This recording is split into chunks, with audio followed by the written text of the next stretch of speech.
नमस्कार मित्रांनो, आपण BMCचा कट ऑफ किती लागू शकतो याचा अंदाज बांधण्याचा प्रयत्न केलेला आहे.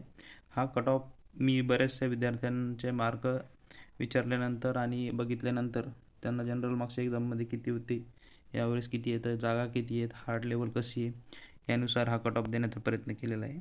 तर आपण बघूया कट ऑफ.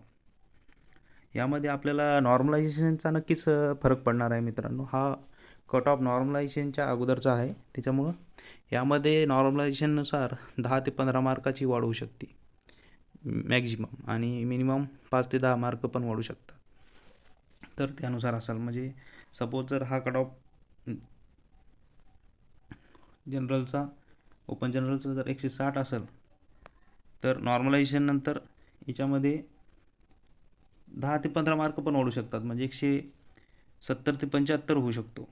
कारण नगर परिषद आणि अदर एक्झामला त्यामध्ये जवळपास 20-20 मार्क नॉर्मलायझेशन वाढलेलं आहे, त्याच्यामुळे यामध्ये बदल होऊ शकतो. तर हा बिफोर नॉर्मलायझेशनचा कट ऑफ आहे.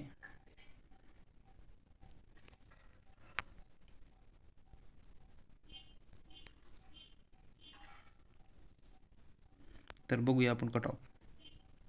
ओपन जनरलचा 160 ते 164 लागू शकतो. OBCचा 154 ते 158 लागू शकतो. EWHचा 148 ते 152 लागू शकतो. SCBCचा 154 ते 160.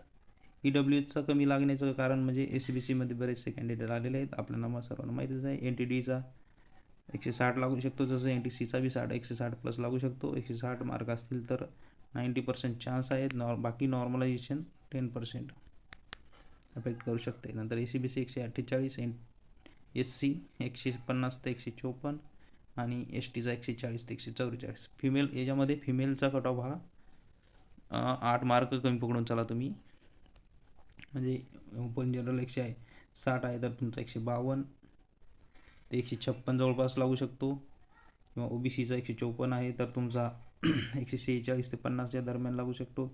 EWHचा तुमचा 140 ते 146पर्यंत लागू शकतो.